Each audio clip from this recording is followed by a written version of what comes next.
committee. Thank you, Chairman. Thank you. So the Honorable Linturi, this being a recently qualified lawyer, you know about adversarial proceedings and non-adversarial proceedings. These proceedings are not adversarial. We are on a facts-finding mission on your suitability to hold the office to which you have been nominated, like we have done to all your other colleague nominees. We expect absolute respect, decorum, and candor in the manner in which we relate in this inquiry. We expect that you answer every question put to you through the chair, and all members have done very well and advise that all questions are also through the chair. So we limit completely any exchanges between the nominee and the members of the committee.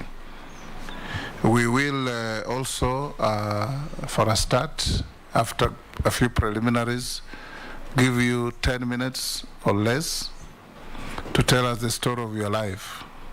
Who is Mithika Linturi? Franklin. Your journey to where you are seated. At the end of the proceedings, we'll give you also an opportunity for 3 minutes to tell us your closing wish. Having listened to you, you have the capacity to assess how you have performed, what you want us to do with you in this regard. Now, before we start, I'll ask you a few documentations that we require. I have been told by the clerk that certain affidavits sent in by members of the public were forwarded to you to look at and respond. You did not choose to depone in any rebuttal, but you are at liberty to give answers to any questions that may be asked in relation to those affidavits.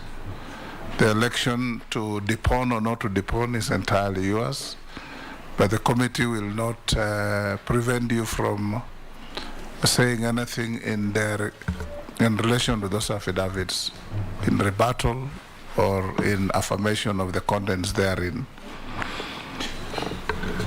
Do you have your tax compliance certificate from KRA? Yes, I do. You've already forwarded to us? Yes. Yes, the clerks will want to see the originals to compare with what you have sent to us after we have run through the list. Do you have the clearance from the Higher Education Loans Board? Yes, I do. Do you have clearance with the Ethics and Anti-Corruption Commission, ASCC? Yes, I do. Do you have a certificate of good conduct? Yes, I do. From DCI? Yes, I do. From Mr. Kinoti? Yes, I do. Of course, after his departure, I got the clearance. It's with a light touch. I know you had running battles with Kinoti. Have you ever been charged and convicted of a criminal offense in any court of law? I have been charged, but never convicted. Have you ever been adversely mentioned in any parliamentary committee report? No. Are you a dual citizen of Kenya and any other sovereign? No. You have your identity card as well. You'll show the original to compare with what you sent to us. At a personal level, what is your financial net worth? Some of your finances have been in public domain. Mr. Chairman, my financial net worth, which includes my investments in various companies in this country and other investments in circles, to the tune of around 1.2 billion. 1.2 billion. Yes. Segregation or tabulation?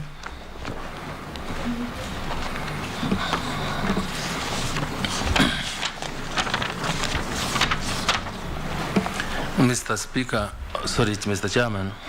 You can use them interchangeably. Yes. Yeah, I have listed a list of the immovable assets that I own in a page in the statement of net worth that includes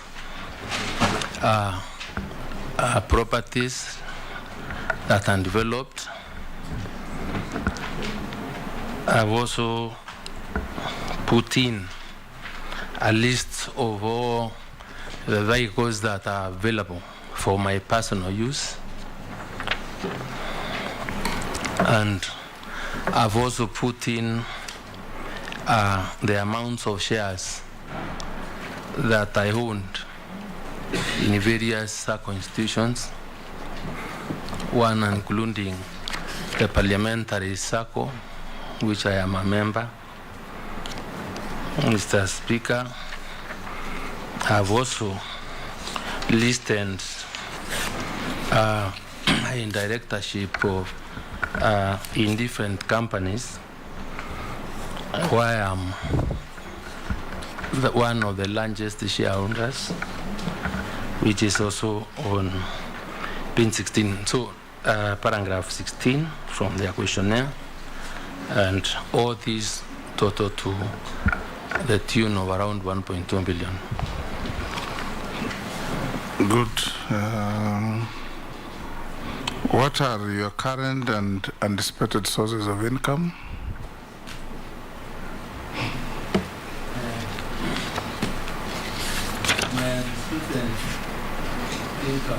Sorry. My current incomes is the money that I get out of rental income, out of business that I do, like I am a dairy farmer. I keep cows and goats. I do sukuma wiki. And Mr. Speaker, the amount of money that I think I am expecting that to get probably in the near future is beyond 1 billion. Mr. Speaker, I have court awards that have been taxed and not been paid, and one that I'm trying to deal with is the EACC, who owes me money for wrongful prosecution. The other, Mr. Speaker, is government for failure to pay for works done. That is how what constitutes to beyond 1 billion shillings. I will now invite you, Honorable Mithika Linturi, for under 10 minutes to tell us the story of your life. Before I proceed, Mr. Chairman, if you may allow me, let me clarify that I only got one affidavit from the clerk and not two. I am willing and ready to answer to that question so that I don't get ambushed on something that was not presented to me. I only got one from Transparency International. Go ahead.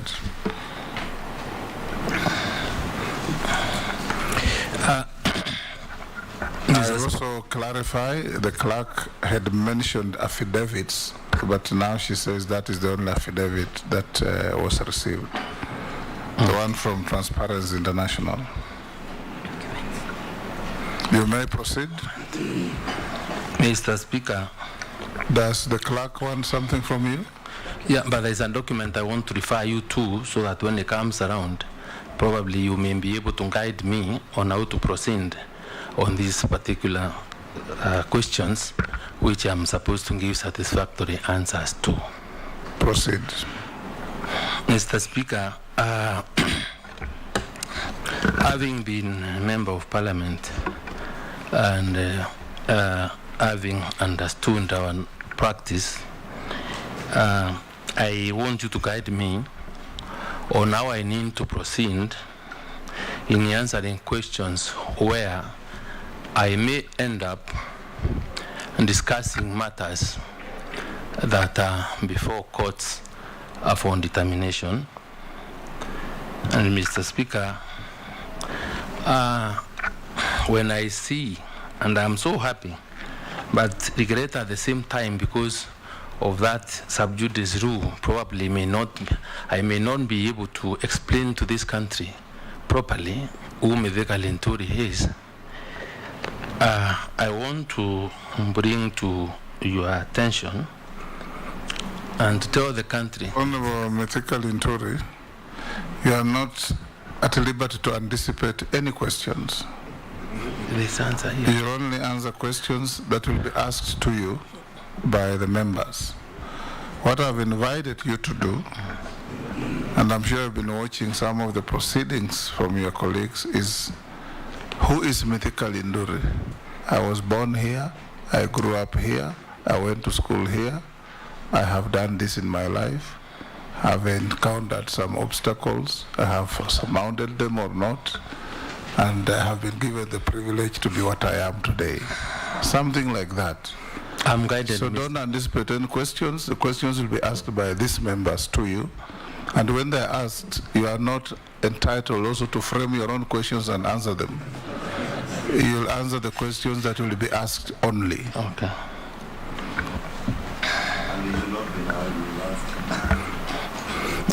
Thank you, Mr. Speaker. Accordingly guided. Yes. And I think, Mr. Speaker, my life began back in the late 1969, because that is when I was born, in a village called Iriaki in Igembe South constituency, formerly known Igembe North, Igembe District. Mr. Speaker, I was born from a very humble family, and what I remember most is when I was growing up and hunting cows or goats in a forest called Ndune near my home, when I was arrested by the chief in around 1978 to take me to school. That time, Mr. Speaker, the test that was used to check anybody that had grown of age to get to school was to lift your hand on top of your hand and see whether you would be able to touch the other side of your ear. That's when I went to Mwamba Primary School, and for around 8 years I went to, again, Mr. Speaker, to Igembe Secondary School. And the other thing that also makes me remember my first day in school, Mr. Speaker, and because of that I'm beginning, is when we were admitted and we were required to carry shoes and other items that we would use in school. Was that I went to school, my shoes in the box, and carrying the box on my hand to school, and everybody was laughing at me because they couldn't understand why I had not put on the shoes and had to carry the shoes in the box. Thereafter, I stayed there, Mr. Speaker, and after Form 4, I also went to Meru Technical School, and Mr. Speaker, thereafter, after finishing Meru Technical School. My father thought then I should have stayed at home to assist him in his coffee farm, because I'm from a family of 8, and then he required to spend some of his little earnings to educate my brothers and sisters. I became difficult after attending to my father's tea farm and coffee for some time, and then decided to rebel and go to look for something else to do, and that's how I left that home with only 30 shillings, without any clothes in a bag, without knowing where I would sleep. And my hustling life started from there. I made friends with many that I remember would be my role models. And during the course of life, I got interested in doing business here and there, and that's when I started business. I first of all got very interested in pursuing insurance, and I was the founder member of Access Insurance. Mr. Speaker, also, as I was doing business, I met very many people who inspired me in different ways, and some of the people I met and actually who inspired me to think about the politics and public service were the likes of the late Kennedy Matiba, Kina Muite, Raila Odinga, and even the late Kina Njiramogi. The late Kabando Wafula Mbuke and I were the first young boys, and Antai Wankuraru, who were there, and the boys of the Safina party, and the late the late Liki was the Secretary General. The first time I got charged in court, Mr. Speaker, was around that time, the year 2002, when I was alleged to have, and Mporo Abori, who is also my friend, we were very close, and we were charged with the offense that time. I think that the charge was defective of trying, because we had learned prayers, and it was construed that we were praying for the death of the president then. So we were charged for incitement. The matters went to court. We were lucky that we couldn't afford a legal fees to pay lawyers, and I thank Mithika Kigano and Muite, because these are the people that came to our rescue. We were acquitted. That is when I realized how important it was to have good friends. From there, Mr. Speaker, when we got interested. Finish up in 2 minutes. You've already done your 10. I got interested in running for a parliamentary position, and I first of all ran under Safina ticket. I lost. The next election I ran on Found People. I lost, and then in the year 2007 I ran on a Kano ticket, and I was elected as a member of parliament for Igembe South, and from that time I have been a member of parliament for 3 terms consecutively until last election, when I decided to run as governor for Meru, and lost to the current governor. And Mr. Speaker, thereafter, in the wisdom of the current president, who I thank, decided to nominate me as candidate, as nominee for the position of CS Agriculture. And Mr. Speaker, that's why I'm here. Before this honorable committee, ready to answer any question that may arise. Excellent. Thank you, Honorable Linturi. We'll now open the floor to members to ask you questions. We advise that we'll take them in batches of 4, and then you can answer them, and we go to another batch of 4.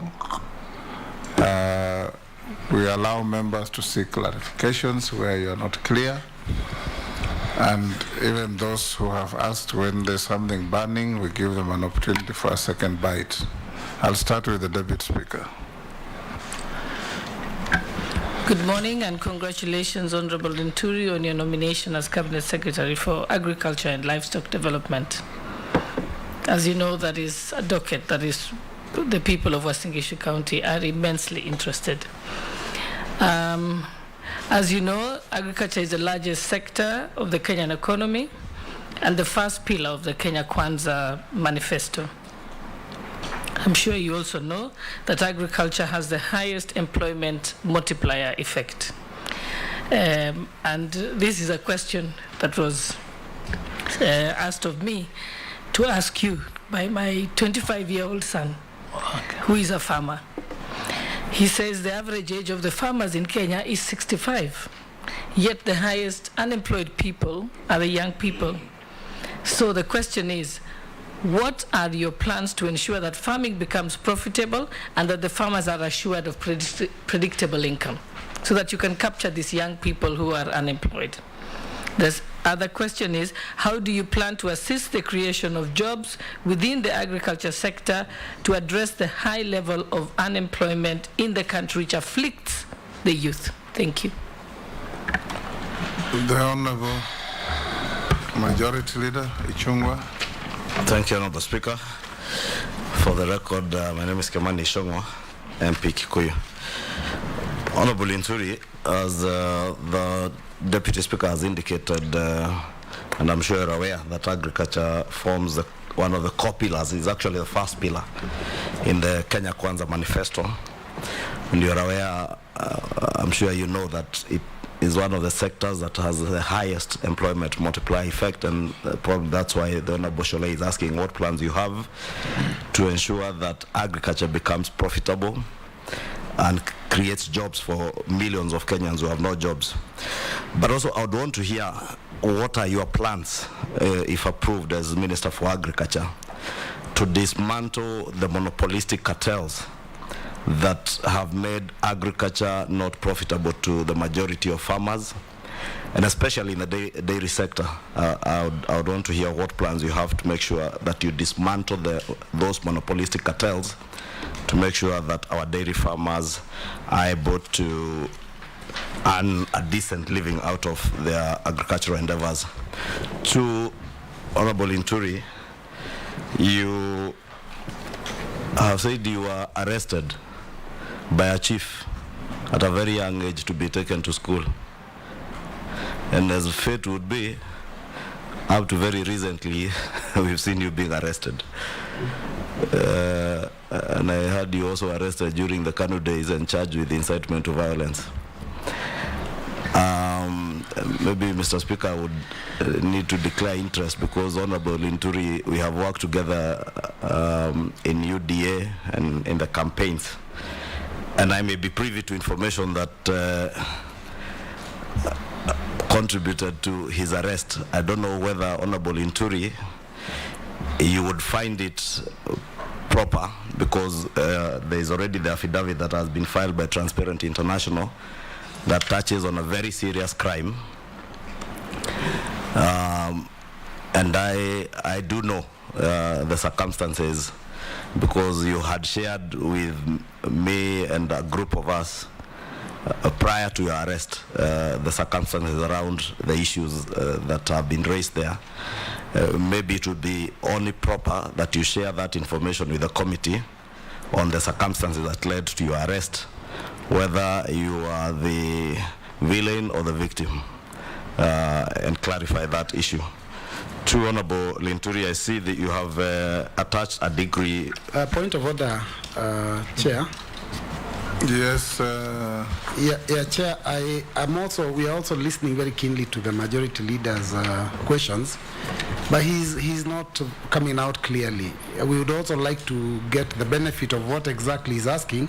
So when you're talking about a situation, maybe you can give us which situation, because the nominee has been arrested severally, not once or twice. So, which arrest are you referring to, the Honorable Kungwa? The first one was really not an arrest by the chief. The chief abducted him and took him to school. I think it's just a question of using the wrong language.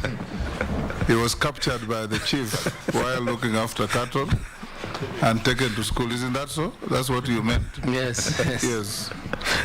But the rest are arrests by different agencies. I think definitely, Honorable Speaker, the Honorable Mbuyu should be aware, of course, that the first one, I think, it is his description of arrest, and he has explained the second one. And the Honorable Speaker also did indicate that the Honorable Linturi has had some run-ins with DCI Kinoti. And that is the incident that I'm referring to, because he did share with me, or a group of us, at the time we were being tormented by the former regime. In fact, Honorable Speaker, is that just that we were sharing information that had come to our attention, that a number of us were targeted for arrests and kidnappings and those sort of things. And the Honorable Linturi happened to share with us an incident that had happened to him, and that was long before his arrest, and that's why I'm asking, because it's information that he knows, and that's what I was asking. Maybe it would help in the issue that has been petitioned on by Transparency International. Lastly, Honorable Linturi, you have attached a degree from the University of Nairobi for a Bachelor of Laws that you graduated in December, 21st day of December in the year 2018. And I also know that at the time, I think you indicated you wanted to run for governor. The same DCI Kinoti had attempted to either investigate or charge you on some degree certificate that he said was fake. Could it be this degree certificate that you have put here in the file? Maybe you can also clarify whether this is a degree that was under investigations by DCI Kinoti. Thank you. One day. Thank you, Mr. Chairman. Honorable Linturi and I served in the 11th Parliament in the National Assembly, so we know each other. Mr. Honorable Linturi, you know, as public officers, indeed as state officers, your life becomes a matter of public interest. And I will pick it up from where the Honorable Kungwa has left.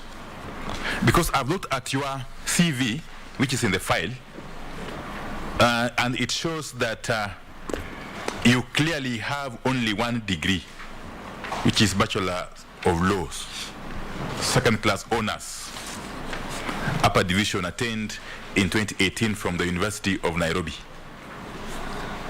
And yet again, it is in public domain. As a public officer, you know, we're under scrutiny. That at some point there you had an issue with the University of Nairobi concerning some degree. Indeed, the university went ahead to, I think, deregister you or strike your name out of the roll of graduates on account of some forgeries or alleged forgeries. In fact, the matter was taken up by the EACC. I don't know what became of the investigations. So just to be clear, so that this can be rested once and for all. Do you have only one degree from the University of Nairobi, which is a Bachelor's of Law? Did you present some other degree to the University of Nairobi for admission to this course? Did you ever get a Bachelor of Commerce degree from an Indian university? These were subjects of speculation at the time of the investigations. 2 is that on the 28th of April 2021, you were arrested by the DCI. 28th April 2021, or thereabout. You were arrested by the DCI for allegedly using forged signatures to secure some Kenya shillings 530 million loan. What became of this matter? Because I never heard of it again thereafter. Then, when the then or the current, if it maybe is true, CS for Interior, Dr. Fred Matiang'i, when he appeared before a Senate committee, if I may recall, he made some very disturbing allegations against you, which again is in public domain. That as director of Articon Limited, alongside one Emily Wantai,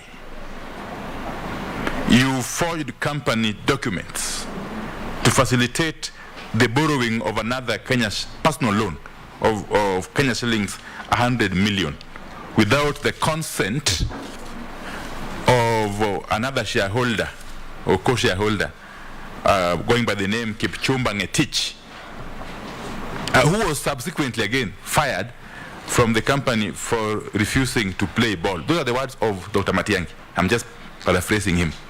You may want to shed some light on this, even as you seek to be approved to occupy this very high office. Finally,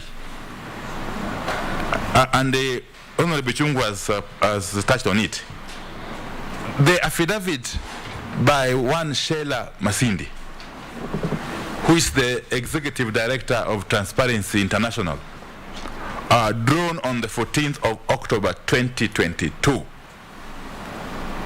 it is also again raising very disturbing issues. One, she of course alleges that you were arrested and charged with the offense of attempted rape on the 30th of January 2021. She goes ahead to say that the matter was eventually dropped. Okay? But the charge raised, those are her words, the charge raised serious issues on your integrity. Kindly comment, make a comment on the same. Thanks.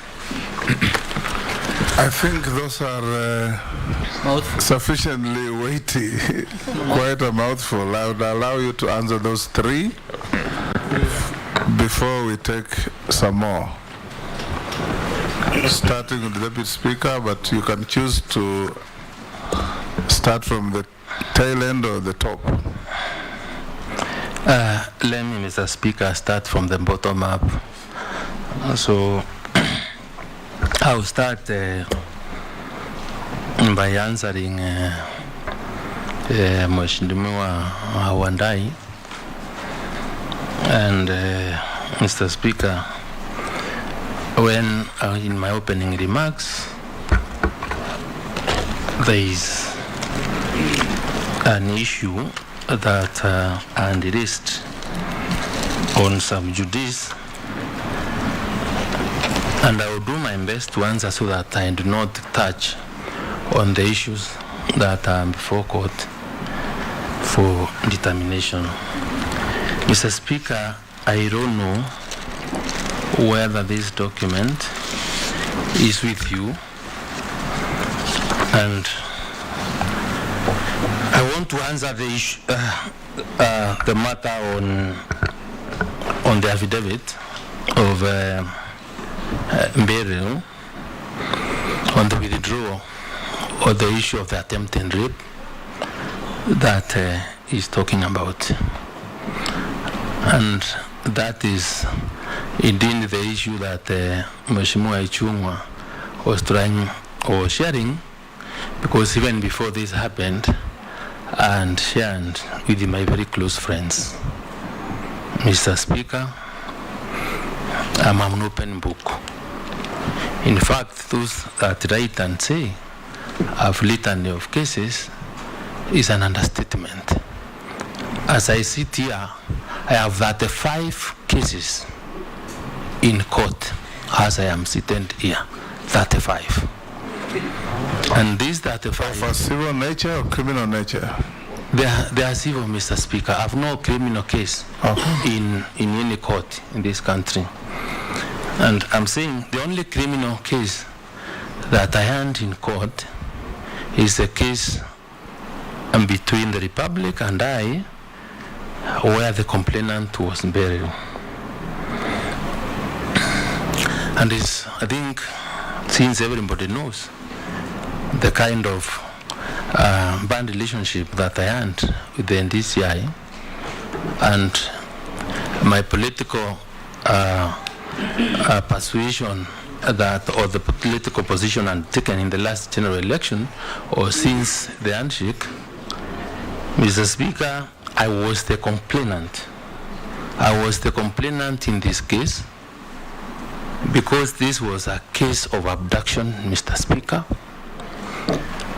and it's a case where people wanted to extort money from me, and I will share the affidavit by Beryl herself, where she's saying that she has reconciled her conscience and she has reflected on the facts and the circumstances relating to this complaint, and she has decided on her own volition to withdraw. Mr. Speaker, the NDITHIA himself decided that Mithika must be turned into a victim. It is just last week when the NDITHIA officers came to my office and even brought me the cash bill and the money that they had recovered from the abductors, because immediately I was abducted and I was released after giving 200,000 shillings and they were asking for 1 million shillings. I reported the matter at Nanyuki NDITHIA offices. The record is there, Mr. Speaker.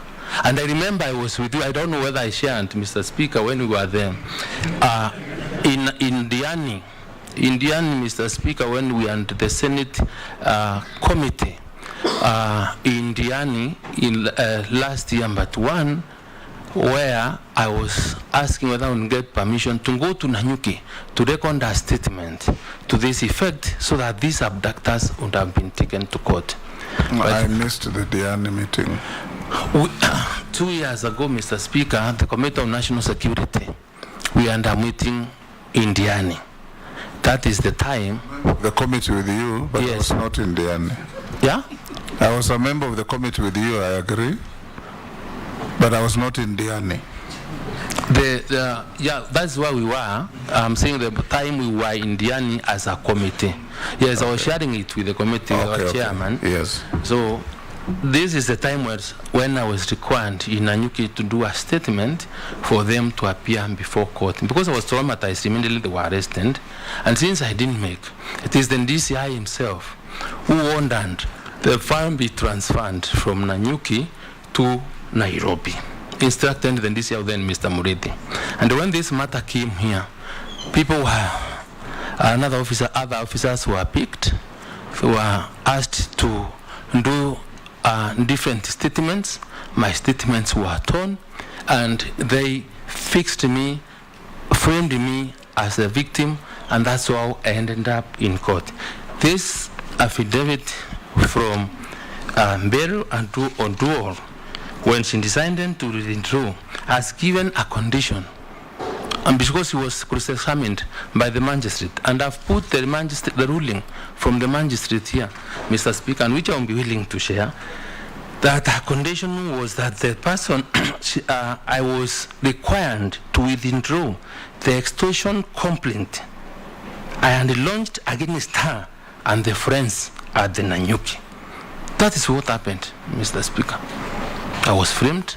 The idea was to embarrass me, to demean me. Making reference to the affidavit, just who is the deponent of that affidavit? He is a complainant, Beryl Onduor. Beryl? Beryl Onduor. Oduor? Yes. Beryl Oduor? Yes, it's Okay. called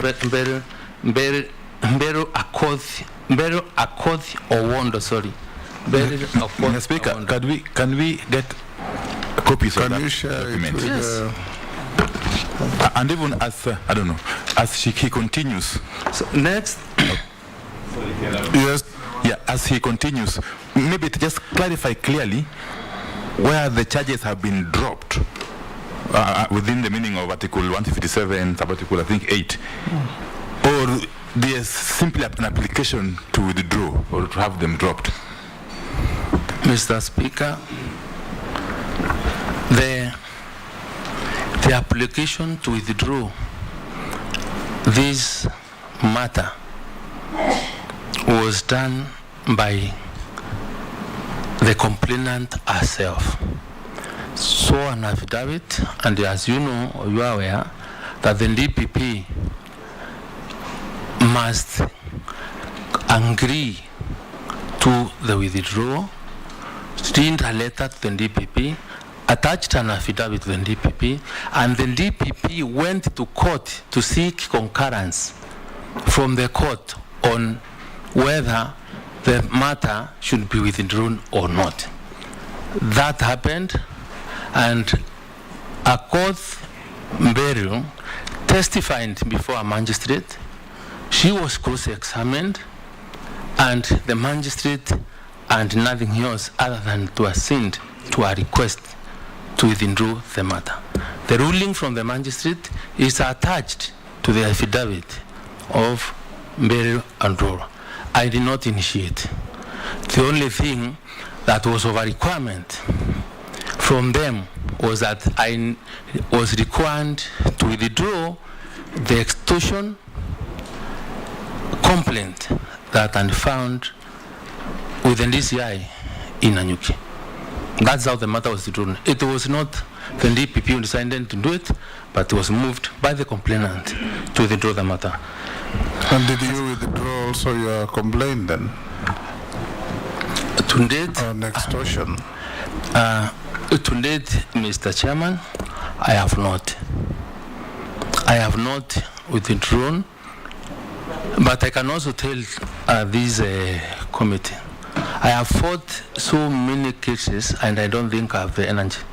I want to free my mind, given the opportunity to work for this country. I must also let it go. I must forget the pain, the persecution that I've gone through, and I have left to the conscience of all my persecutors and gone to deal with them, because there are many, as I will continue trying to explain, Mr. Speaker. Mr. Speaker, you also raised. Speaker, thank you. Kungwa? I just wanted to ask what you just asked, whether he has withdrawn. But maybe in relation to that, have you been able to establish, other than the complainant in that case, because there are also men who are involved, whether these particular people who are involved or DCI officers? Because why I said I was privy to information, Honorable Speaker, is because I had the same sort of incident with Honorable Linturi when criminals poisoned people in Kikuyu, and DCI Kinoti did exactly the same thing he did with this case. Turned around the case, recalled the file from Kikuyu when we adduced evidence to the Kikuyu DCI offices that indeed the people who are involved in poisoning of people in Kikuyu were DCI officers. And I'm asking that because would you be aware whether the other men may have been DCI officers? Mr. Speaker, probably I may want to pursue that once there is the overhaul of the NDITHIA's office, the overhaul of the staff at the NDITHIA offices. No, the question is very simple. Were DCI officers involved in what you are calling a frame-up? If they were, yes. If they were not, no.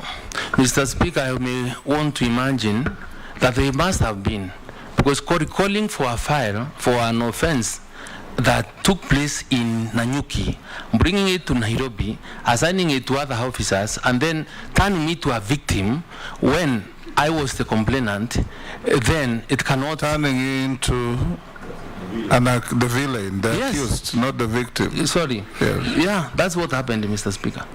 And if I may proceed, because another Mr. Speaker, even as it continues again, Yes. maybe because now so many issues have been raised and the names have been dropped, is it possible for Honorable Linturi to just explain to us how the abduction took place? Very, very briefly. I'm going forward, Honorable Linturi. I did advise you, only answer questions as they are asked. You'll be very safe that way.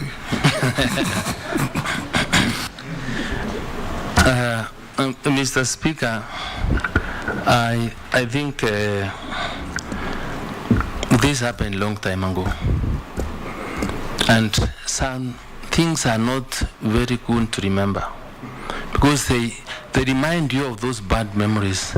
Probably when you suffer an abduction is when you may be able to really think, and why it's also even necessary to take people through counseling. It is not an easy thing, and especially when the hand of government agencies is involved. Mr. Speaker, let me answer the issue of the 530 million loan that he's talking about. He alleged two things. Yes. You forged documents to get 530 million, and you forged other documents to get 100 million. So if you Yes. can answer those, it will help. Mr. Speaker, I also invite you to a document that I will share with you, and a judgment that was given by Justice Ongood Judge in petition number E068 of 2021. And I need to remind or to inform this committee, which thanks I also give to the Second Senate.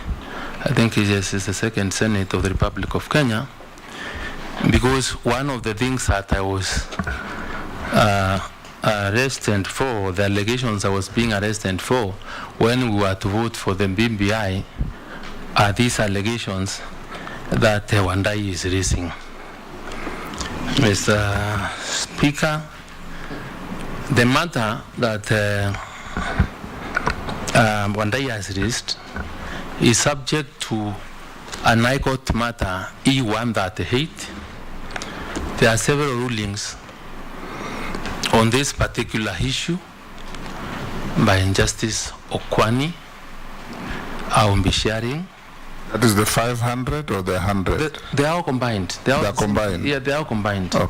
They are combined, Mr. Speaker. And you remember when I was in my opening remarks, I wanted some clarity on the issue of sub judice, because they are before court. Certain rulings in particular, which I think will be important on that particular area of the forgery. The judge has properly pronounced herself on this matter and have been exonerated. But the other issues relating to the net worth of this company and whatever it is are still before court. And So only make reference to the matter that has been concluded by the court. The others remain contested between you and your accusers. yes. Yes. So, it is not true, Mr. Speaker, that I did any forgeries.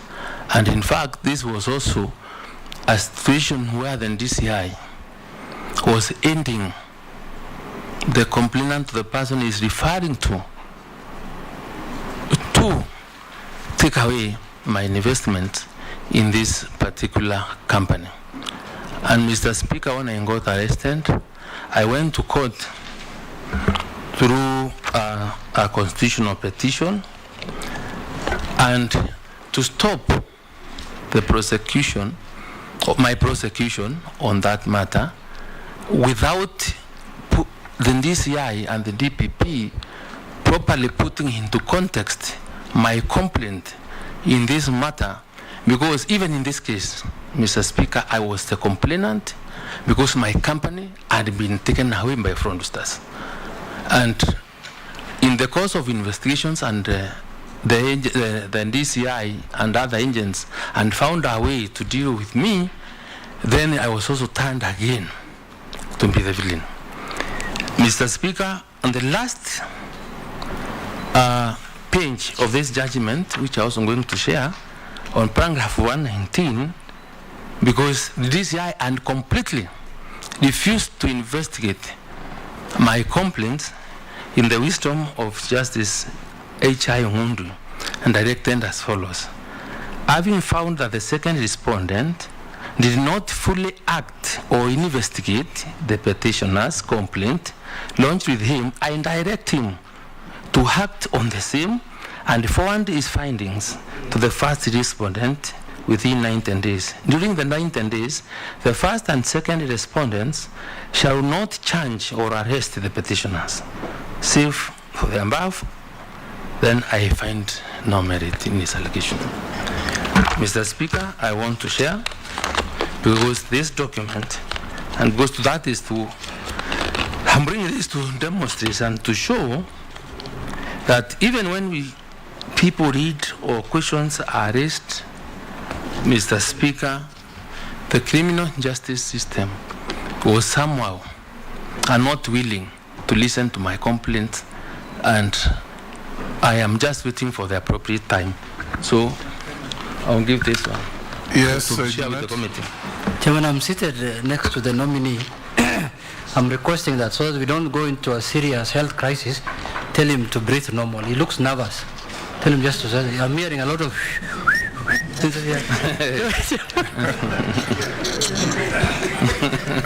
Linturi, are you nervous? No, I am not. I am not, Mr. Speaker. You are not nervous. I'm not. How would I be nervous? These are my colleagues. We've been around together for a long time. Can you, clerk, get the document and the reference, make copies and circulate? Go on, Linturi. You know we are almost halfway your time,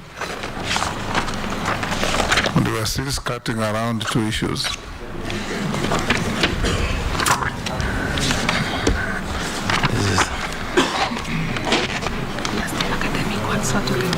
No, tujafika hapo.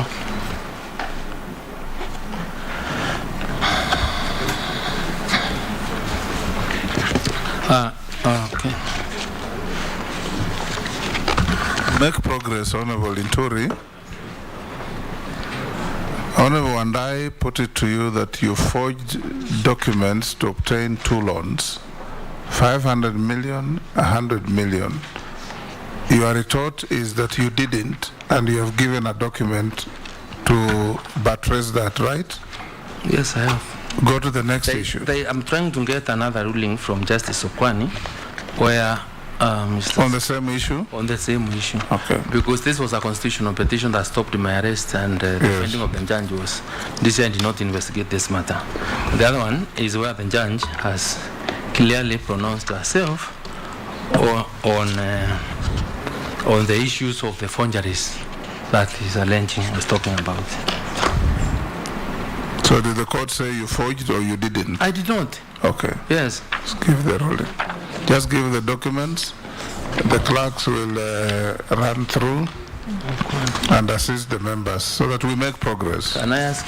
Point of information, Honorable Speaker. Yes. Yes, you've got 90 minutes. You've spent 40 minutes explaining all sorts of cases. Just say, I was not charged on this one, this is the decision, and here is the judgment. And then we'll be able to look at it when we retreat. And also, Honorable, through the Speaker, if he's guilty of anything, it will catch up with him even if he's minister. So I think for now, let him explain to us. Let's focus on, I want you to tell me what you're going to do as Minister of Agriculture. I want to know if you're qualified to be Minister of Agriculture. I want to know that you're going to transform the agriculture industry in Kenya.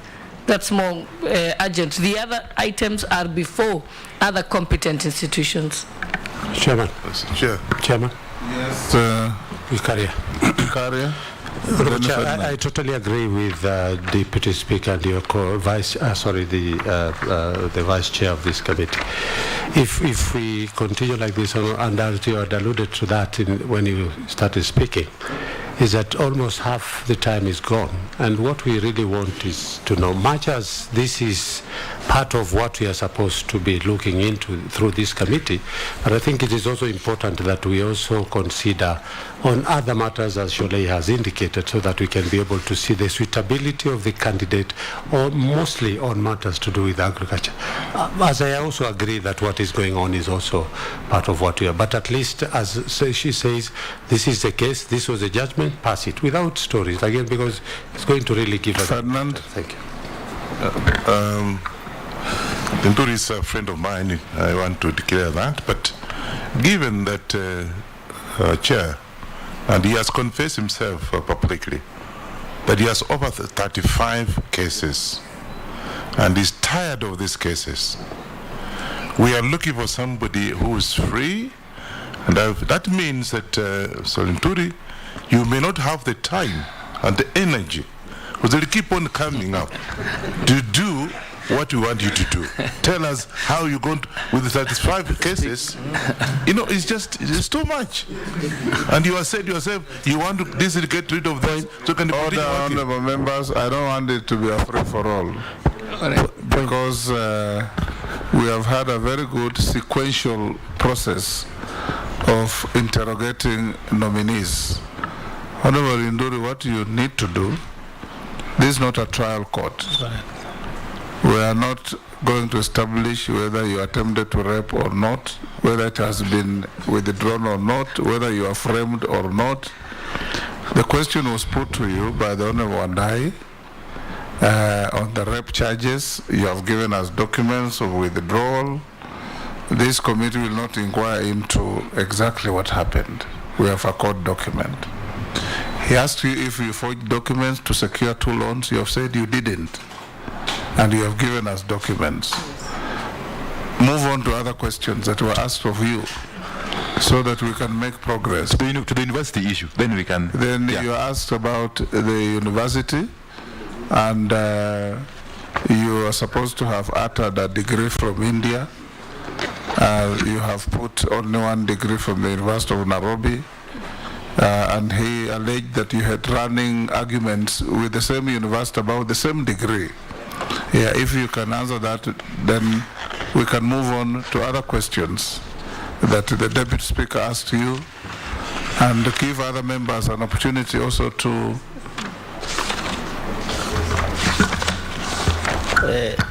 Speaker, I didn't want to disrupt the proceedings. Yes. I want to pick from where you said, let us advise our colleague, Honorable Linturi is our colleague, that we are not in court, Honorable Speaker, where you can produce all those details and volumes. Maybe he's gotten used to that 35 cases and court. This is just a vetting process. Just bullet, and we proceed. To the extent that they touch on his integrity, he is at liberty and is obliged to furnish us with documentation that you look at. But as to his innocence or otherwise, there's another agency that can deal with that. We can make inferences on these issues at the end, but we have no capacity to say whether he's guilty of this or not. Mr. Speaker. Yes, Dawood. If you allow me to comment, I think we are probably taking the nominee a little too far. If we ask him a question, he replies, let him give us those documents after the sitting, give it to the clerks. But in a matter of 35 cases, Honorable Wanyonyi is talking about, that is neither here, neither there. He just mentioned it. It is actually the nominee himself who has walked too far. He has just said that. Yes. That is an and I had told him that to restrict your answers to the questions as they are being asked. And you'll see we'll move very smoothly. So if you finished with Honorable, and I talk about the degrees, come to Honorable Sholei, then I give another batch of colleagues to raise issues. We have about 20 of us, each one itching to ask you something. You know, agriculture is the bedrock of every lively activity of every individual in this country. Those who don't farm still eat what farmers farm. Sure. Can I interject? Yes, I was wondering, because we already have 1 degree and we can see it here, and we have other important matters. We can allow to tackle the other questions, and then he'll give that other document later. No, the question was asked, he has to answer it. Yes. Yes. Mr. Speaker, let me answer this question. Mr. Speaker, I'll give you a document which you'll be able to peruse as asked. And the issue that was an issue with the University of Nairobi. And when my studies were discontinued, were that I was doing my Masters of Law. This the undergraduate course I was doing. And I had been admitted to pursue a Masters of Law. And Mr. Speaker, I was registered that time. Let me make it very easy for you. Yes. Honorable Linturi. Yes. Do you have any dispute with the University of Nairobi that is alive over your LLB degree? None, Mr. Speaker. End of story. That is it. Yeah. Number 2, have you ever uttered anywhere a degree from India? No, Mr. Do you have a degree from India? And Mr. Speaker, yes. And the documents are here to support that. This matter has been canvassed in court in 2 cases, in 3 cases actually, in 2017.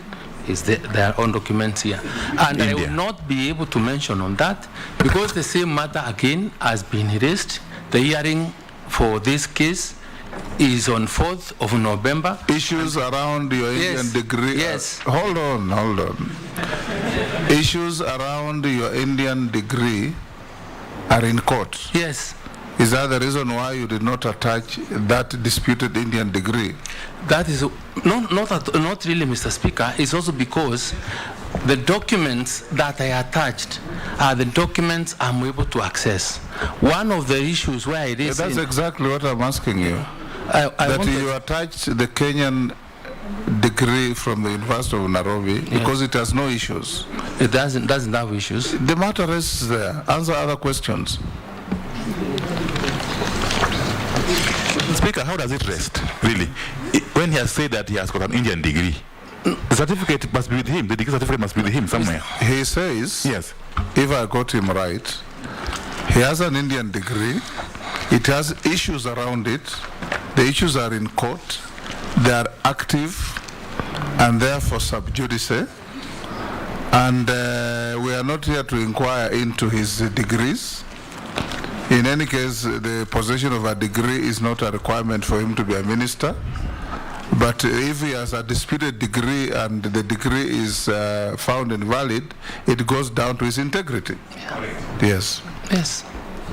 But that's the only issue that is available to you to pursue. That's what I'm pursuing actually. The issue of integrity. Question, a very clear question, and I want a very clear answer so that we make progress. Yes. The issue is, we wanted the Honorable Linturi to confirm if he ever held a degree from an Indian university. He has said yes. And I'm asking, can we see a copy of that degree certificate? Yes. I am being told we can't see it because the matter is in court. That's what I'm finding very difficult, yes. Mr. Speaker, you know, I also explained the circumstances in which I find myself and why even other certificates are not there. There is also a court order here that bars me from accessing my own house, where all documents. Mr. Speaker, I give up. Yeah, it is here. That's why I said that in many cases, Mr. Speaker. And if I may read, Speaker, this training the respondent. Hold on, let him respond. So, Mr. Speaker, even as I sit here, there are documents, my titles, my logbooks, my everything I can't access because there is a bar. Honorable Linturi, yeah. There is an article written by Lord Denning called "The Witness Who Talked Too Much." Yeah. If you have an Indian degree, say yes. If you don't have it here, say you don't. The reason you don't have it, you are barred from accessing your premises where it is. We leave it there. Yeah, I don't have it here. Yes. Yes. You're just volunteering unhelpful information. Thank you, Mr. Speaker. Thank you. Thank you. Thank you. Let me go to Shirley's question. Those are the questions by the Deputy Yes, Speaker. that's what I want to get to. Yes. And, but this document is important for you. Mr. Speaker, thank you. Let me get to the Honorable Speaker, I'm beginning to think that the candidate is actually avoiding to explain to us how you're going to transform the agriculture industry in Kenya. Let me get there. Because you're spending way too much time on the other questions that are not even relevant to this particular docket. But Mr. Speaker, that's the point of going to Mbos Sholei's question that a 25-year-old boy asked. I want to agree with her that agriculture, Mr. Speaker, contributes to almost 60% of our GDP. And to transform this country, we require to seriously invest in agriculture. To change this country and to make sure that each one of us as Kenyans is comfortable, we need to re-engineer our ways in how we conduct ourselves in the field of agriculture. Mr. Speaker, and when I speak about agriculture, is in horticulture, in apiculture, in livestock and everything else. So, Mr. Speaker, first of all, what I want to do, considering that agriculture is an evolved function. Agriculture, where I will sit, if approved by you as a minister, will basically more deal with the issue of policy. Crop husbandry is in the domain of our county governments. The first thing I want to do is to have a serious sitting with the governors, and possibly, because I believe in teamwork, I believe in building proper networks, I have also a meeting with their CEC's agriculture to see how together we can be able to transform agriculture.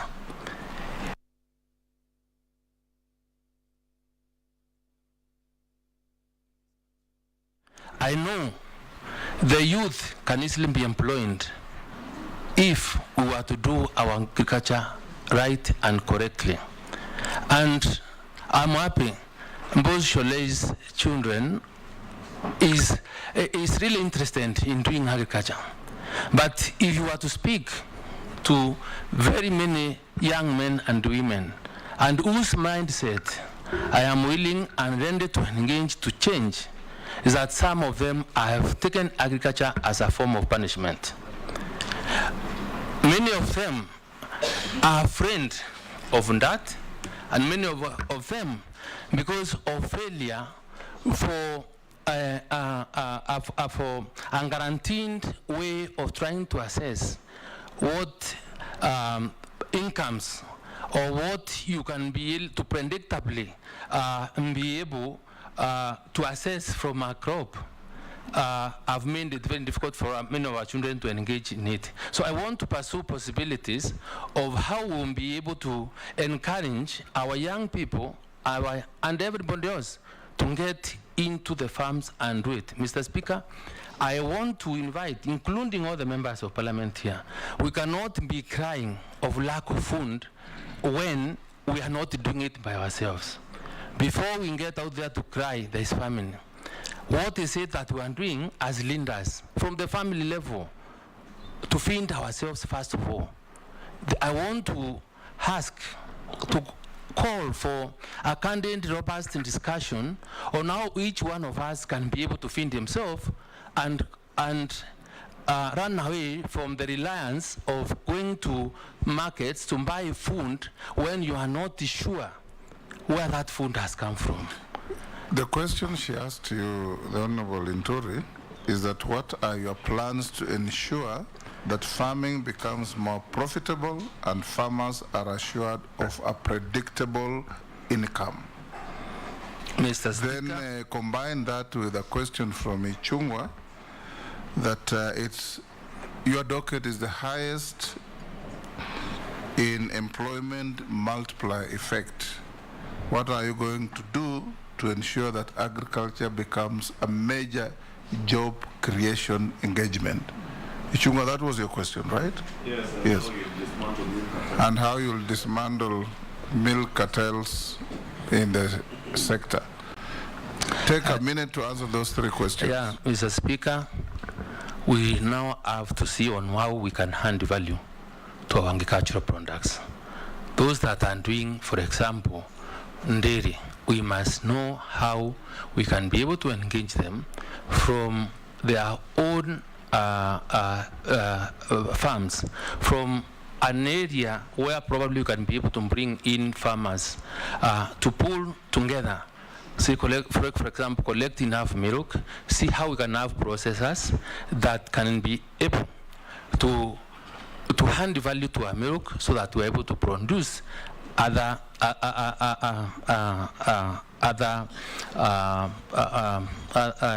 want to say other products from processed milk. That way we will be able to hand value. Farmers may be able to get good return from their investments in agriculture.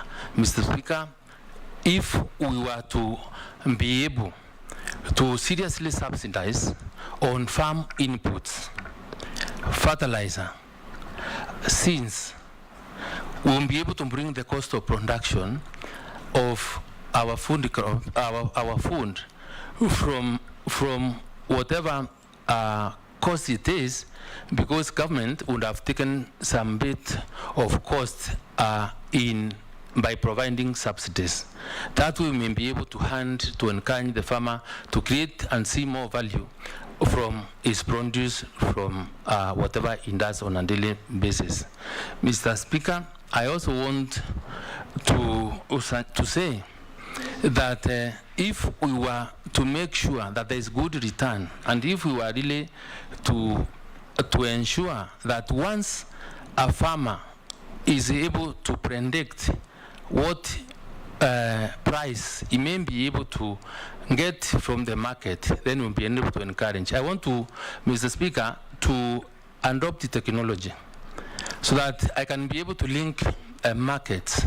And from a platform, when we are sitting by application of e-technology, one can be able to check and know if I'm doing carrots and I'm in Meru or I'm in Washingishu, what is the going price of a kilo of carrots in Kisumu, in Nairobi, and whichever other market. So that way, one may be able to take his produce on how, or to any market that will give him the highest return. And finally, Mr. Speaker, I want to discuss with the county governments to implement the warehouse receipt system. The warehouse receipt system, Mr. Speaker, if implemented, we will be able to hold our food and our produce and be able to sell when markets or the prices of food are good enough for return of investment.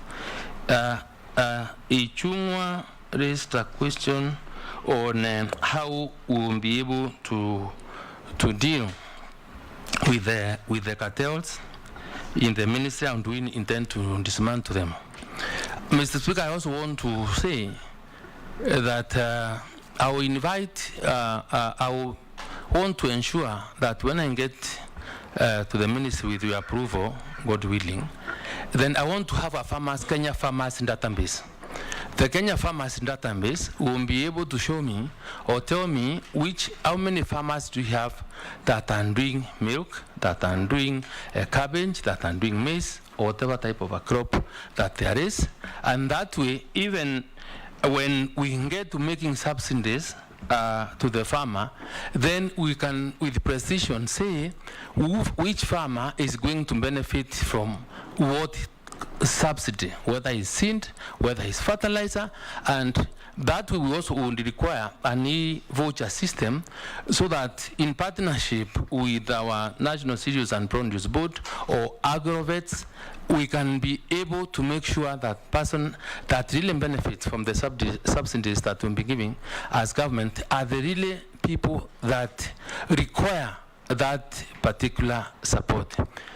To increase productivity, Mr. Speaker, and for value, we also may have to go an extra mile to educate our farmers on what best crop grows where.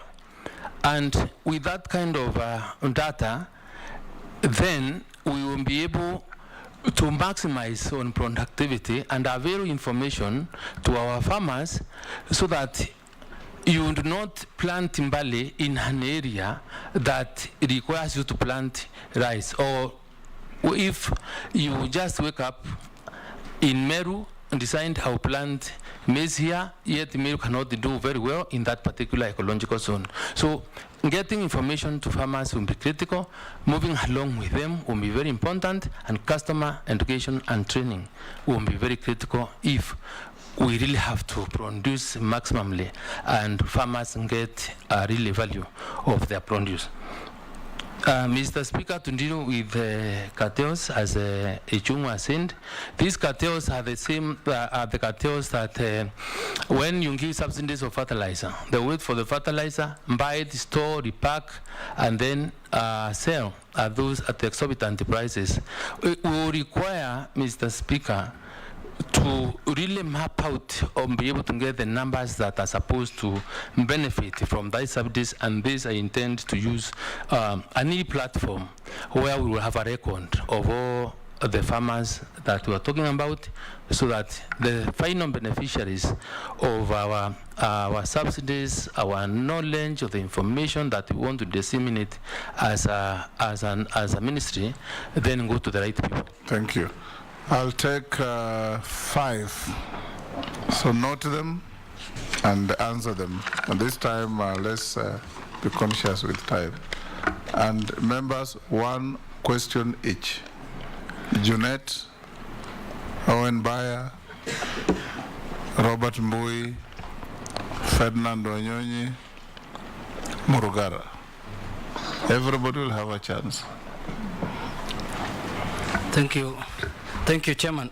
Chairman, I wanted to ask the nominee, when he was giving the story of his life, or his story, how we went through, whether he has ever been to a seminary. Whether you have been enrolled to a seminary one time. But more importantly, what plan do you have to the collapsed sugar industry? Like Moroni, Chemail, Sony, Mumias, and Nzoia companies. How do you intend to revive them? Thank you, Speaker. The President, in his wisdom, has separated the Minister of Agriculture and Irrigation. But we also know that statistics show that grain-fed agriculture has failed this country, and irrigation is the way to go to spur agriculture. But it stands now, if approved by this committee, you'll be Minister for Agriculture, but the docket for irrigation, for which you will depend on largely to produce food, is in another ministry. How do you intend to sync that so that your hands are not tied? Given that the President in his speech said that we intend to increase irrigation to 1.4 million in 3 years. How would you reconcile that? Will your hands be tied such that you will not produce food because you'll say irrigation is not in your hands? And also you find that there are some high productive areas in this country that have not been looked at positively by the previous regimes. Farming in coconut, in cashewnut, in Biksa at the coast has not been given the due attention that it is supposed to have. And areas like coast have not been helping in growing the GDP in this country, and yet there's high potential in those areas. Look at these two questions, nominee. How do you work in the Ministry of Agriculture to support this country to grow the GDP in agriculture? Thank you. Robert. Yeah, thank you, Speaker. You know, Kenya is grappling with the drought, and a lot of Kenyans are going hungry now. So this is an extremely important docket, because the person who holds that docket has to deal with the issue of food security and ensure that Kenyans don't starve to death. Now, I want to, and you know, Chair, the issue of integrity is also critical in helping us determine the suitability of a candidate to any office. Now, in the 11th Parliament that I served with the Honorable nominee here, while he was serving as MP for Igembe South, the nominee presented a petition to members of Parliament to sign for him so that he could remove the then CS for devolution on the scandal that was rocking this country of about 1.9 billion of NYS. And members of Parliament did sign that petition. Mr. Speaker, I was one of them because he convinced me, and there were really weighty issues. But on the day that this petition was to be read on the floor of the House, the nominee did not show up, and did not show up for quite a while after that. And when he resurfaced, that issue seemed to have been put under the carpet. Maybe because we do not want a CS that might also abandon farmers. Maybe he can tell us why he abandoned members of Parliament. Ferdinand. I'm laughing kidogo because I was also in that Parliament, but I didn't know those details. Mheshimiwa, you talked about the warehouse receipts, and I think you don't understand the concept. I want to give you the light on the warehousing receipts. Is where the farmer takes the goods to the warehouse and is given a title deed for whatever quantity equivalent to the value that you have taken. Then from there you can use a title deed to do business, to do other business. That concept, actually, I am one of those that worked on it from India. So my question is, and you seem to know something about it, what are you going to do to increase, to open up more warehouse and receipt outlets in the country to be able to do business, so that the people can be able to take their goods to the warehouse, get the receipts, and do business? Thank you. Wakili. Thank you, Mr. Chairman. Nominee, drought is ravaging the country.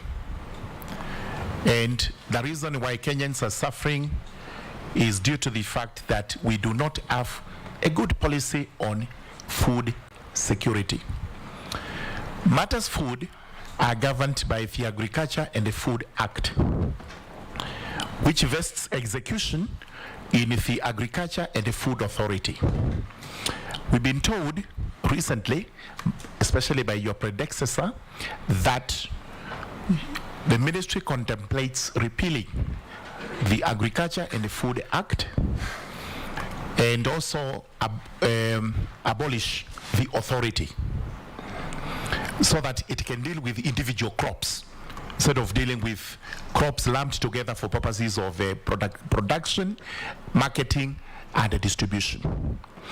In your own estimation, is that a good idea for the country, and is it going to serve us more positively, or we are digging ourselves into a grave as far as food is concerned? Thank you. You can answer those five.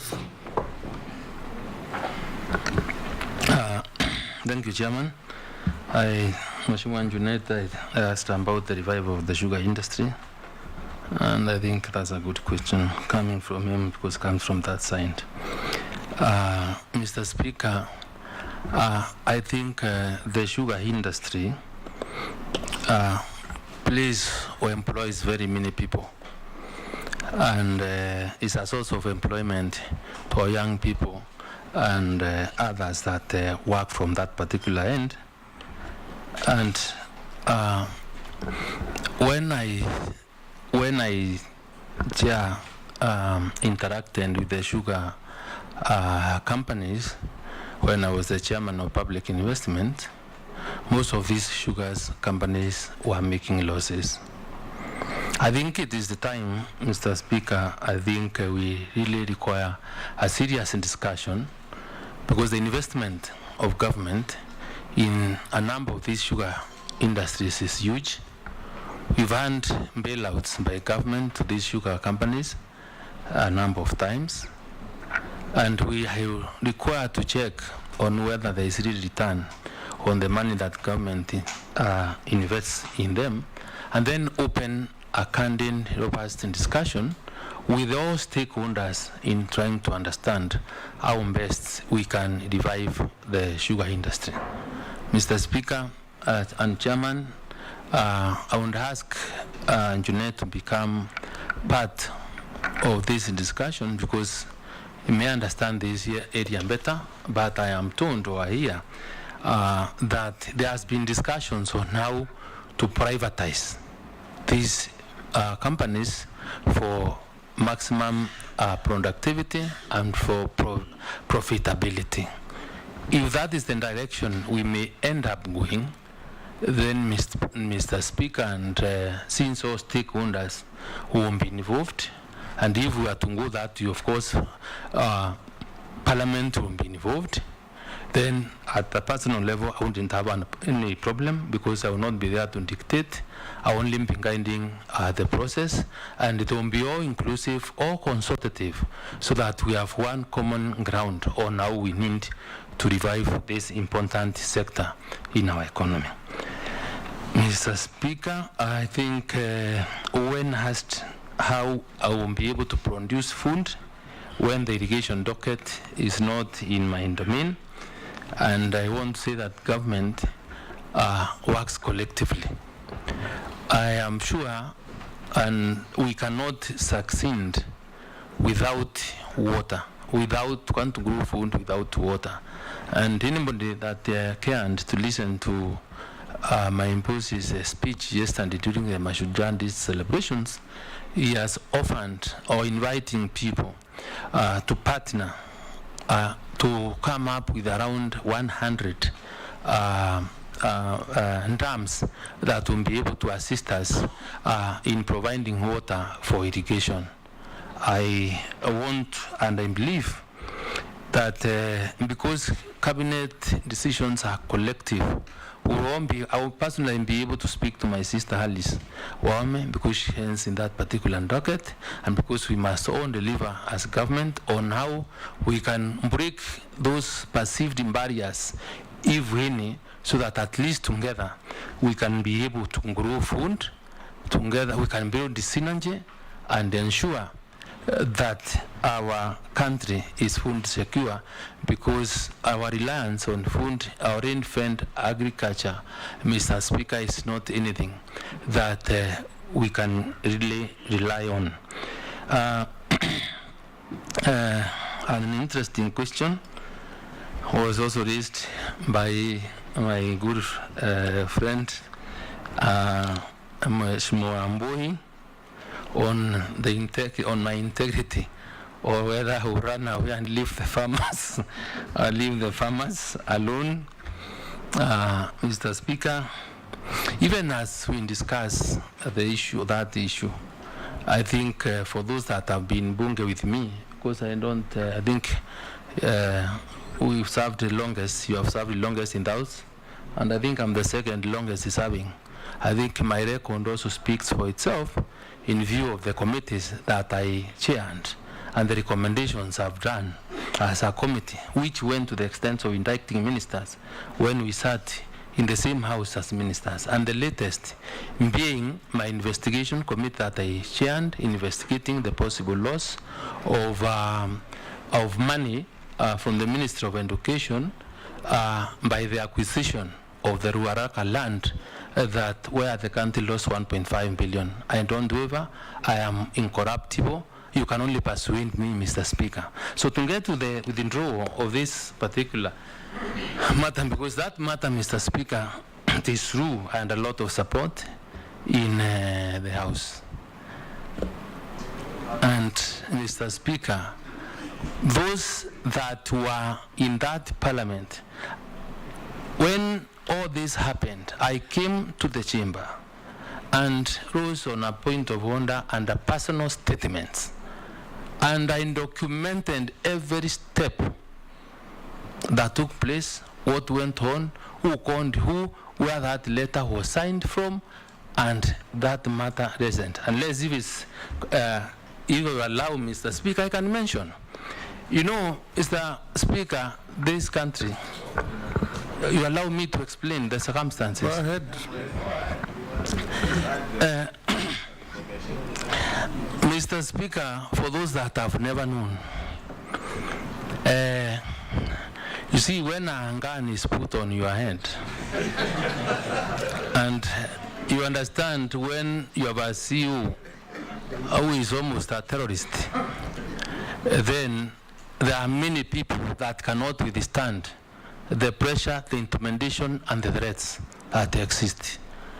I can tell you the letter to withdraw was signed. To withdraw the motion? Yes, was drafted by one J. Muturi. The letter I was asked to sign, Njomo called, or no, Speaker Muturi was called from somewhere. He was along, I think in Kilimani, was told, go back to the house, there's a letter that's is being brought to withdraw that motion. Jomo Gichaka, past 8 o'clock, delivered the letter to the then Speaker, J. Muturi. Those are the circumstances that I found myself in, and you knew. You signed the letter? Mr. Speaker, yes. Point of order, Honorable Yes. Speaker. Point of order. Yes, that's it. Honorable And the President Speaker, was point there of then. order. So, Mr. Speaker, that is the situation, that is the condition. And that is from that time when my relationship and him went sour. Because that thing has really tormented me. I've spoken about it, but members continue asking. They may not have known, just like all these others were all organized and planned by his agencies. Lastly, Mr. Speaker. The question from Ferdinand and Murugara. Yes, Mr. Speaker, the warehouse system, receipt system was passed. It's a law that is in this country. It's supposed to be implemented by the county government. It is the county government that is supposed to license warehouses. And I think that we will not succeed if we do not work very closely with the county governments, and deliberately and intentionally work very closely with the governors. I even want to, I will maybe proposing laws to even operationalize this more, Mr. Speaker, because I believe food security cannot be a function of the national government alone. If crop husbandry is in the hands of the governors must participate in ensuring that Kenya is food secure. Mr. Speaker, I want to encourage and I want to propose to the governors when we sit down, and by use of this system, because this system, unless my understanding is different from yours, is where the licensed warehouse will be able to mop up the produce in those particular areas. And because I am even told this system is a serious support from some donors and other financial institutions, where if you have a problem, you may be able to be paid up to a certain percentage of the value of your crop. That way, you address your immediate financial needs, as when then the men and women in charge of houses are looking for good prices for that produce. This way, if we were to, the county governments were to do it professionally and organized in a good manner, then we will be able to ensure that in whatever part of this country, at least the amount of food held in our stores or in our houses are clearly known. And this, Mr. Speaker, you also, can also encourage commodity exchange through these warehouses, so that if, for example, you do not have money, you have tomatoes, the other one has cabbages, and that's what you want, you can always agree on how to deal with it. So I want to ensure in the participation of governance, I also create county fund reserves, so that the county fund reserves will be able from when there is need for immediate address in terms of our food solutions that we may have within the counties, then the counties can be able to come in and support it. So I want to assure you, Mr. Wanyonyi, we'll get a framework on how we can do it. In any case, just like I'm saying, this cannot be done without legislation. We will be getting back to you. We will be asking you to kindly support us in this particular matter. Mr. Chairman. No, I wanted to make a clarification. Yes. If you allow me to. Yes. This, let me tell you that as I'm talking, this parliament sent some people to South Africa. We saw how it's operating. The Ministry of Agriculture, for our case, will have a department, and already have a department, dealing with the warehousing system. In fact, as I'm talking, the outgoing minister opened a warehousing system in Kitale, which I witnessed, and I think 2 other places. So just tell us that if you are given the opportunity, you will be able to come up, you will be able to enforce the already established system, so that can be able to move, as you are saying. Thank you. Mr. Speaker, I am willing and ready, if approved, to engage. And those systems that are functional.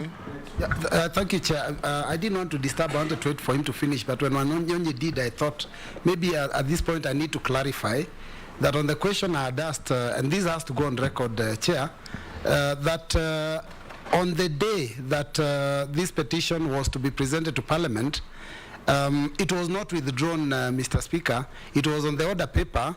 But what happened is that the nominee did not show up. So that is a report that was in the House. That is what is unanswered. It was called out, and he wasn't there to move it. So I wanted that to be clear, so that, for the record. Thank you, Chair. Mr. Speaker, I am not trying to defend myself, but he knows at what time, in most cases, the order papers are out. I've seen the Speaker was called very late in the night, and the letter was taken to him. So I was not in charge of the Secretariat of Parliament or how that got it there, but that is the truth. And I can always also go back to the check the answered what I recorded that particular time. Point of order, Chair. Speaker Murukara. Yes, Mishi. Point of order, Chair. Honorable Chair. Does that insinuate that the nominee is weak and cannot withstand political pressure? If Nje Mutori can bully you to sign a letter. Not by Nje. Chair, maybe Chair, not to interrupt Linturi, but may I also make disclosure that it is in actual fact myself who got the Honorable Linturi to Jacaranda Hotel, if he remembers.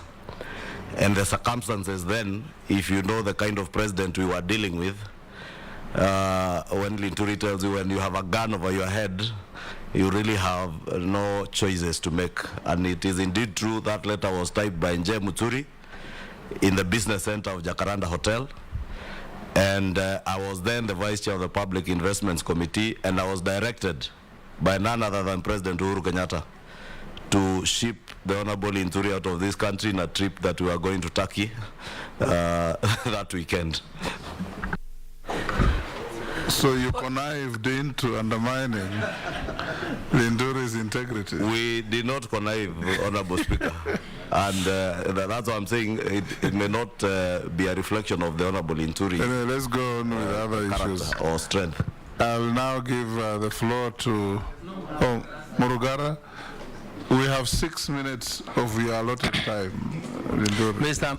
Murugara asked whether I have intentions of disbanding AFA.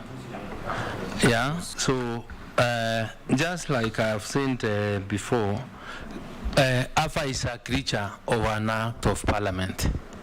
And Mr. Speaker, a minister or a cabinet secretary has no power to amend or to do any other form of changes to any act of parliament. Parliament must be involved. I have not gotten there yet. I have not personally interacted with institutions that fall under AFA, and I will not be fair to say whether AFA is living to its mandate or not.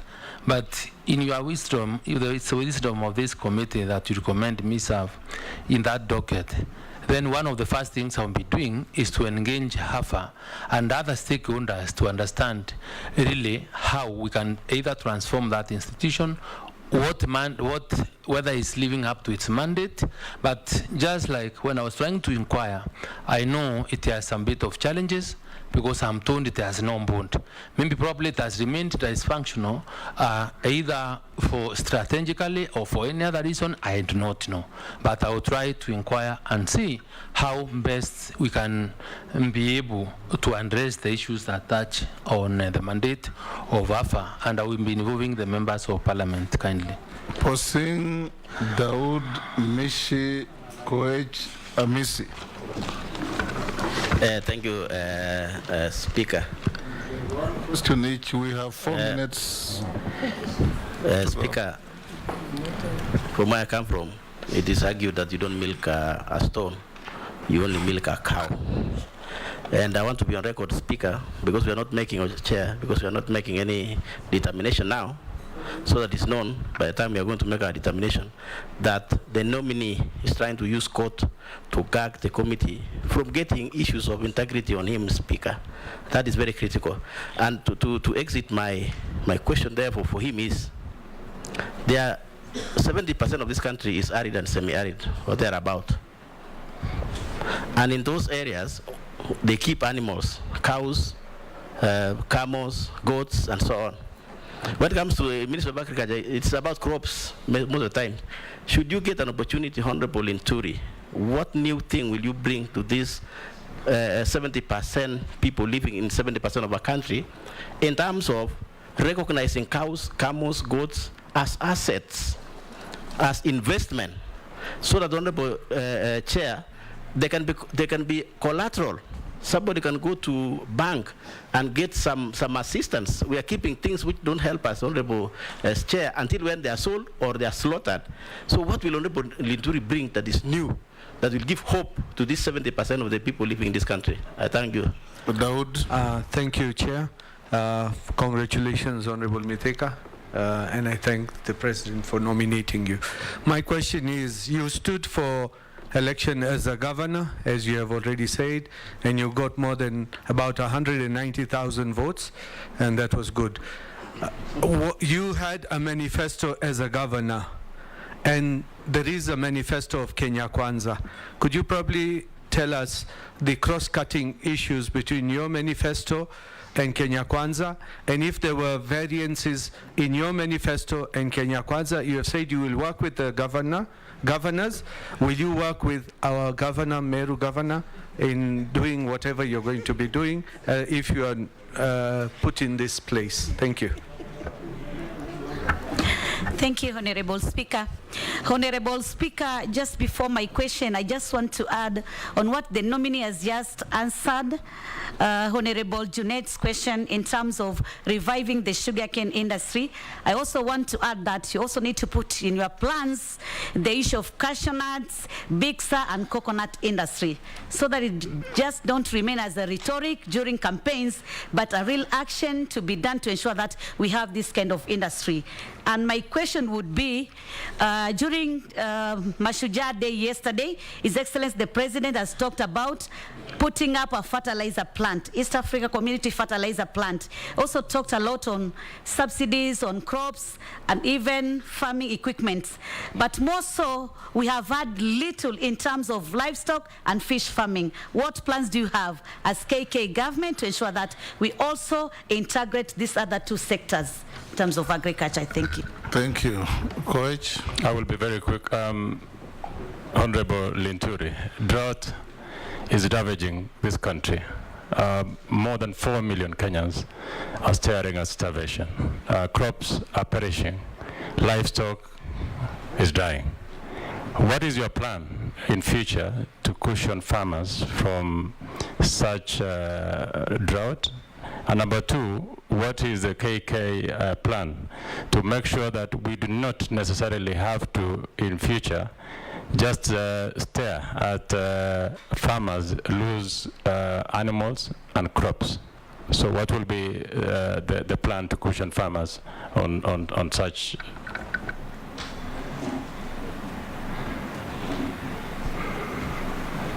Do I, Speaker, do I answer? I think I was to ask another. Those are 5. No, they are not 5. I gave to 5 members: Posing, Dawood, Mishi, Koech, now Amisi. Okay. Thank you, Chair. You know, once a German architect once said that the details are the devil is in the details. And when you are asked chronologically to indicate the education records and the employment records, of course, it needs to have time to each one of the events. But there seems to be a gap between the time you finished Igembe Boys Secondary and becoming a director of 5 companies. Due to an attachment, internship, worked in any one of our firms around before becoming a director.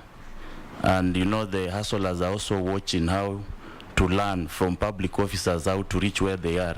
So we could also see the proper chronological occurrence of your education up to the working. And the 5 companies, are they active?